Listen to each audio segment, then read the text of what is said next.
The first two famines of Soviet Russia, a tragic misreading of human nature. The early decades of Soviet Russia were marked not only by revolutionary zeal and sweeping social experiments, but also by devastating human tragedy. Two of the most catastrophic famines in Soviet history, the famine of 1921 to 1922 and the Holodomor of 1932 to 1933, offer sobering lessons about the consequences of ignoring fundamental truths about human behavior, especially the role of individual self-interest in economic productivity. The 1921 to 1922 famine, War Communism, and forced requisition. The first major famine struck Soviet Russia in the wake of the Bolshevik Revolution and the Russian Civil War. The Bolsheviks, under Lenin's leadership, implemented a policy known as War Communism. Private trade was banned, and the government forcibly requisitioned grain from peasants, often without compensation. The logic was ideologically driven. In a classless society, food production and distribution were to be centrally planned for the collective good. But reality did not conform to theory. When farmers had no personal incentive to produce beyond what was forcibly taken from them, they responded rationally.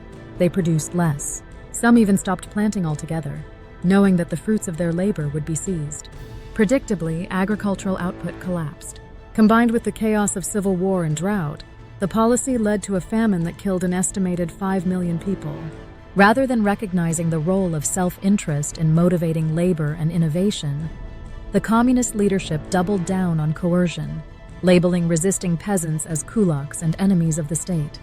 The Holodomor, 1932 to 1933, collectivization and the destruction of incentives. The second famine, even more horrifying in scale and intensity, was largely man-made. Stalin's regime launched a brutal campaign of forced collectivization in the early 1930s, aiming to consolidate individual farms into large, state-controlled collectives.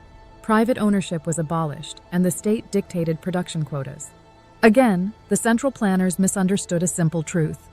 When people no longer own the land they work, nor benefit from the surplus they create, their motivation to toil diminishes.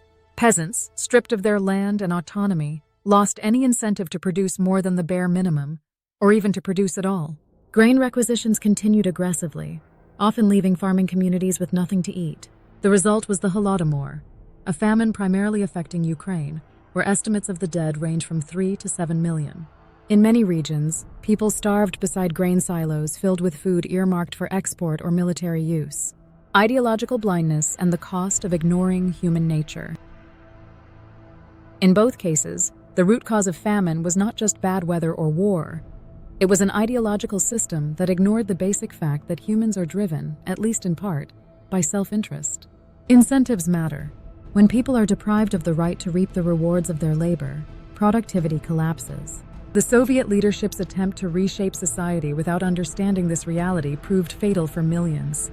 The early famines of Soviet Russia serve as harrowing examples of how economic systems, however noble in intent, can produce monstrous outcomes when they disregard human nature.